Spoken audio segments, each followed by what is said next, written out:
Canal U est un partenaire de nos journées absolument indispensable et permettant à toute la communauté universitaire d'être rapprochée de nous à chaque moment des 2 journées. Et Madame Thibault donc va évoquer évidemment Canal U et l'image des universités dans l'espace global du web. Merci beaucoup. Merci à vous, merci Albert Claude. J'ai envie de dire vieux complice depuis fort longtemps de beaucoup de choses. Et donc je vais faire une présentation très courte. Ma collègue précédemment parlait de mobilisation. Vous avez utilisé le mot mobilisation. Ben voilà, Canal U, c'est un exemple de mobilisation de la communauté universitaire. Et je vais insister sur plusieurs points, et peut-être un point d'ailleurs, que l'on néglige souvent quand on parle de numérique, c'est la durée. On lance des choses, et puis on lance des choses. Et les choses se succèdent, on les évalue rarement, trop rarement à mon sens, et puis on oublie que 10 ans, ou peut-être aujourd'hui, on peut même dire 15 ans avant, on a créé des choses. Et je crois que ce soit les UNT d'ailleurs dont vous parliez, ou Canal U, je pense qu'une des caractéristiques de ce programme, c'est que c'est un programme qui est inscrit dans un temps long, 2001. Alors je peux en parler facilement, je ne vais pas le faire ce matin parce que je serai longue. Canal U est né dans mon bureau quand j'étais ici au ministère, mais il n'est pas né de mon esprit comme ça, mais des échanges que j'ai eus à l'époque avec des collègues qui étaient dans les universités et qui se disaient « mais on fait des programmes audiovisuels, on fait des programmes audiovisuels intéressants, mais ils ne sont pas visibles sur les sites de nos universités ». Donc on a eu cette idée de Canal U. Donc d'emblée, l'idée c'était de se dire on va faire un site collaboratif. On va faire un site collaboratif, on va diffuser tout type de ressources, à condition qu'elles soient scientifiques ou pédagogiques. Ça, c'est intéressant aussi, parce qu'on peut se poser la question, mais pourquoi faire Canal U quand il y a YouTube? Pourquoi? Tout simplement, c'est que quand on fait Canal U, on assure à celui qui arrive sur Canal U qu'il a affaire à des ressources qui ont une valeur pédagogique ou une valeur, bien sûr, il n'y a pas d'opposition, une valeur scientifique. Et c'est le sens de ce que je vous dirai, j'insisterai ce matin très rapidement sur ce point, c'est qu'en faisant un grand répertoire comme ça, il est clair qu'on donne une image des universités à l'international, une image, vous le verrez, une image qui me semble intéressante parce qu'elle est plurielle.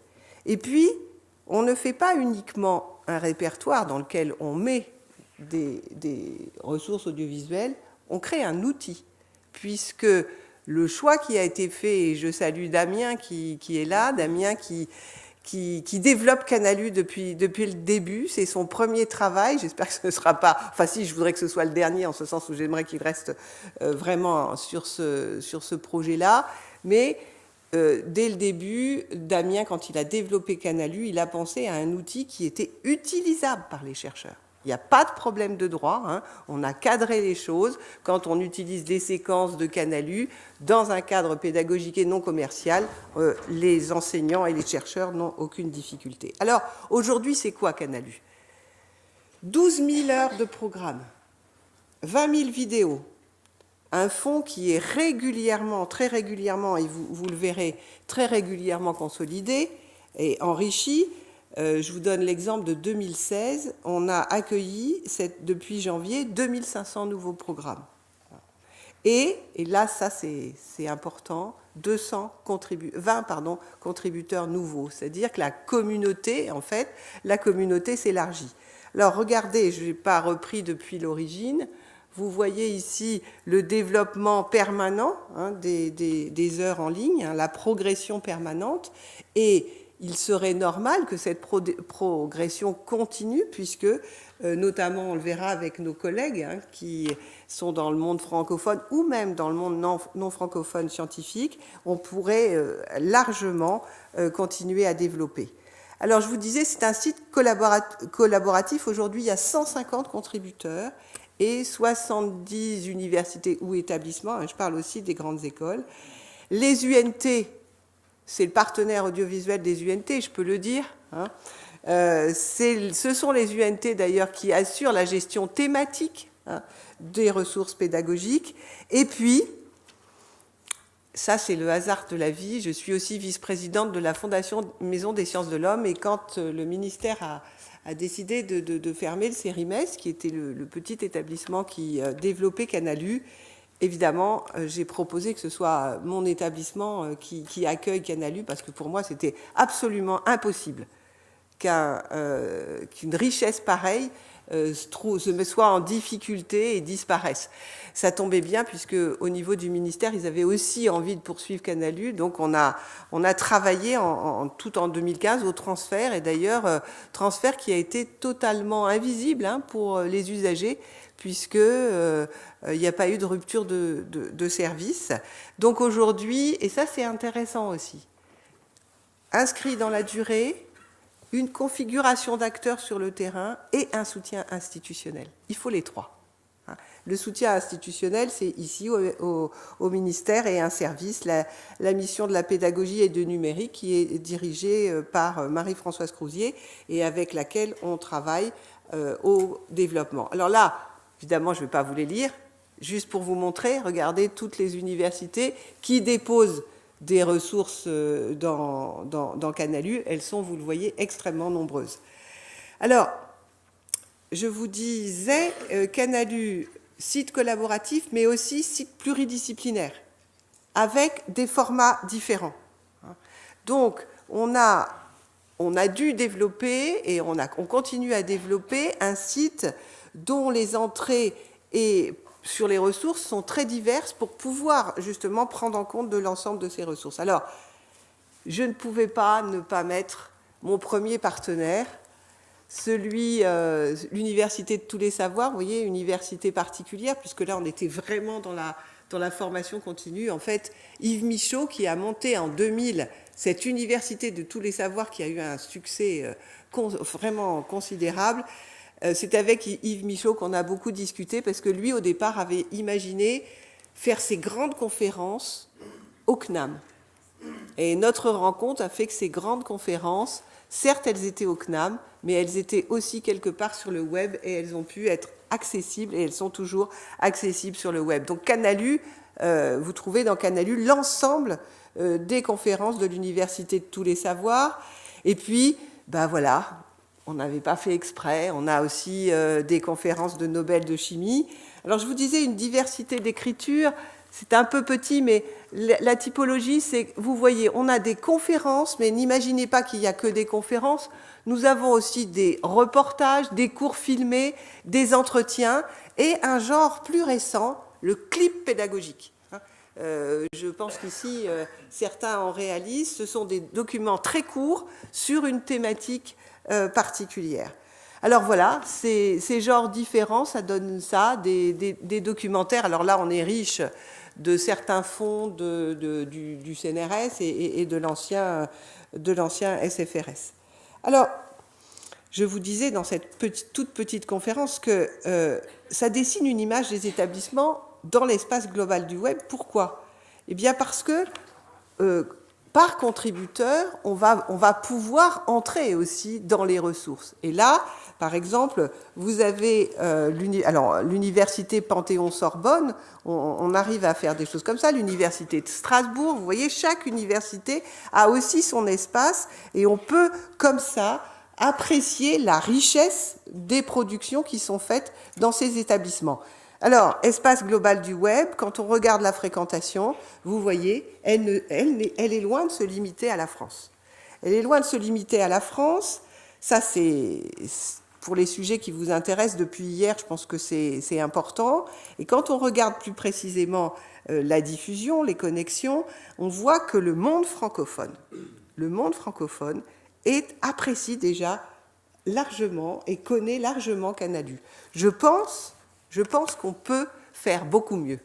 Je pense qu'en matière de communication, on n'a pas assez travaillé, que les partenariats avec nos collègues ici présents devraient être développés, mais on a déjà vraiment une fréquentation très intéressante au niveau mondial.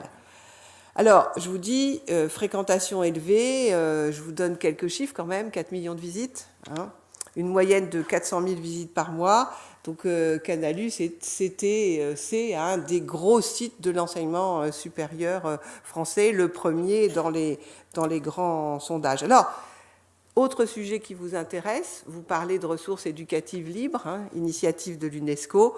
Là, je le répète, Canalu est un des objets de diffusion de ces ressources éducatives libres, puisque l'accès est gratuit et illimité, que les chercheurs, je vous le disais, c'est aussi un outil, on peut exporter, on peut partager des ressources, et là, ça touche quelque chose que je sais nous partageons tous, c'est un service public, puisqu'on évite aux universités de se doter d'outils de stockage extrêmement coûteux, hein, pour l'audiovisuel. Le dépôt et le stockage des vidéos pour les établissements est évidemment illimité et gratuit. Et ça, nous y tenons beaucoup depuis le début. Alors, je ne relirai pas ces planches. Vous voyez, je vous dis outils, c'est un entrepôt OAI, je ne vais pas rentrer, donc moissonnable. Donc évidemment, ça signifie que vous pouvez utiliser ces ressources, en prendre quelques extraits pour illustrer vos enseignements ou vos conférences. Et ce sont des ressources échangeable, puisque Canalu est moissonnable à cause des choix qui ont été faits en matière de normes, de repérage et d'indexation des outils pédagogiques. Voilà, évidemment, Canalu est moissonné par des grandes initiatives et notamment par ID9, c'est ce métaportail. Et je ne voudrais pas être trop longue, j'espère que je suis à peu près dans les temps. Je vous mets l'adresse de Canalu parce que je pense que pour ceux qui ne connaissent pas, c'est bien d'aller voir ces conférences. Et je peux vous assurer que de temps en temps, quand vous n'avez pas grand-chose à faire, ce qui, à mon sens, est rare, eh bien, une petite conférence d'un grand scientifique, c'est vraiment très intéressant. Merci.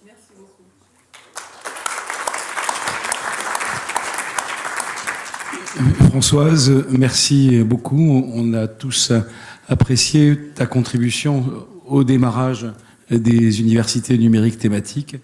C'était Claude Allègre qui avait lancé le plan Campus numérique que tu animais avec Clara Danon. Et bien sûr, nous sommes les héritiers de ces